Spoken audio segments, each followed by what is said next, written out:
I don't want to butcher your name. I have a sister with that exact spelling, and she pronounces it Dina.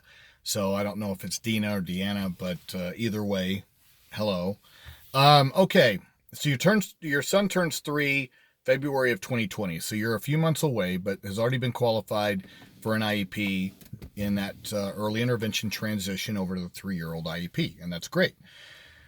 Qualified for pre-K services in home, academically, OT, speech language. All right. You're also going to have a private duty nurse for 12 plus hours, varying day and night coverage Monday through Friday. And is it the school's responsibility to provide or contract with an agency during the school hours? He will be getting schooling in the home. Okay. Now, my number one question would be, why did he qualify for just in-home services? I mean, is that something that you guys wanted? Is it something to do with his immune system? Because a free and appropriate public education, no matter where you are in this country, is the same regardless if your child's 3 or 6 or 8 or 20. It just doesn't matter. So the determination of offering, and that's the only time in the special education law where a school system is required to make an offering of a free and appropriate public education available. It changes slightly, and I know that it's just a nuance, guys.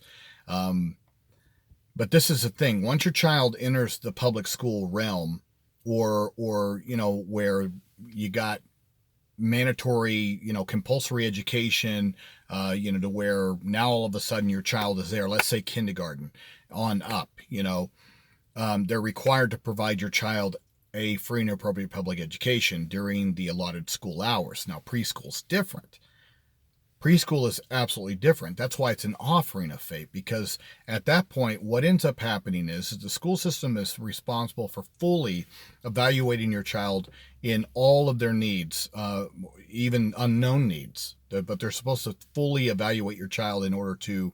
That's why they're given that 6-month time frame before your child's 3rd birthday, so that they can really, really understand what it is that your child needs in order to make an offering of FAPE available. Now, so it's the school system's legal responsibility to fully evaluate and then present those results to you. And then at that point say, based upon the level of your child's needs, this is what their threshold of a free and appropriate public education is for a preschooler. Okay? And at that point, the parent goes, okay, it's almost like a buffet line. You sit there and the parent has to take into consideration, their work schedules, because, there's no mandatory attendance for preschoolers. So, all these things have to be taken into consideration. The home, natural environment is what they call it. Where is this child best suited to receive services? And some schools will absolutely misapply that, and they'll go, well, the child was attending, in early intervention.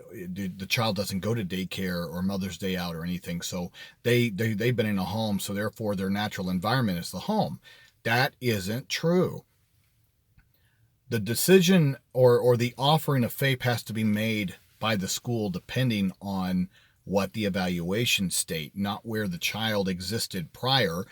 The parents are not considered the legal or the experts medically, psychologically, academically, in any area.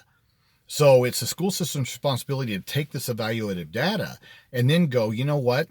The science tells us for autism, for example, that the child requires at least a 20-hour-a-week preschool program with a mix of neurotypical peers with kids with an IEP, with an eclectic mix of program offerings that include ABA therapy, heavy language therapy, things of that nature. Okay, and let's say the child had never left a home prior to 3 years old. The appropriate designation of what these services are based upon the evaluation data and based upon the peer-reviewed scientific research of what we know helps alleviate those deficits, not based upon where the child was when they found them at 3 and when they evaluated them. So that's where an offering comes from. Here's what the evaluations tell us. Here's the offer. So that was my first question. So where did did they offer just the home because of the nature of your child's disability, to where they did not want to put your child in a school-based offering? Because yes, at that point they would need to provide a nursing staff, trained nursing staff. You know, I've even had clients that the aide was the nurse, so the nurse was the aide. They wore both hats, so that they were constantly around the child. Would they necessarily be required to provide an LPN during the time that they're providing services? That's really up to your state code. And then it's up to that analysis of if your child requires that in order to receive a free and appropriate public education, because that would be considered more like a related service. And, you know, at that point, that there would be a strong argument that, yes, it sort of depends. You know, what is your situation? Are you there during that? Are you trained to be able to do that? If you're not, then the other thing is, a lot of schools believe that the parent, even if they're trained medically to provide those, is more of an obstacle or a hindrance to your child's ability to receive a free and appropriate public education, because a child's concentrating more on the parent who's there instead of their services. So there's a multiple layer of analysis that would need to be done in order to determine whether or not a school provided LPN would be necessary during those time gaps when your private one is not there, because that's what I read in your or they can schedule the school-based services during a time when that person is there. But it is something to where potentially could be something that would be required, because it would be necessary for your child to receive those services. But I want to make it clear, and that's where I went into more detail in this, is that your child, if by agreement, if they made an offering that a full-time preschool program is what he requires based upon his needs, then at that point they've made their offer. You can negotiate from that point and say, we're not comfortable with that. It just needs to be notated that this was the offer, and then you guys negotiated for home-based services for X number of hours, with the goal of getting him to the point to be able to take advantage of this offering.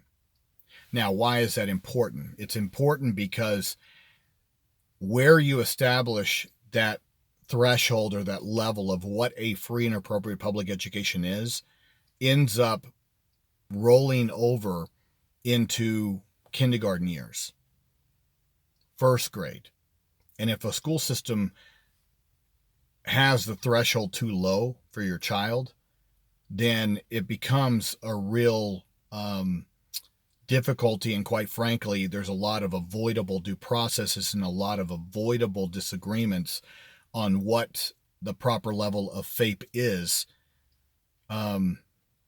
if the school system actually does their job and makes the offering at the level it needs to be, and then works with the parent to negotiate where, you know, what would meet the parent's schedule and what would meet what the parents believe is appropriate for the child due to their age of 3 or 4 or 5.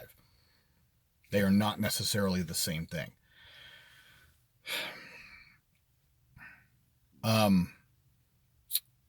But I mean, based upon the scenario you provided me and based upon that information, that's where I'm comfortable providing you an answer, because I don't have all of the necessary details to be able to tell you definitively. But you need to go back, and that analysis is very important.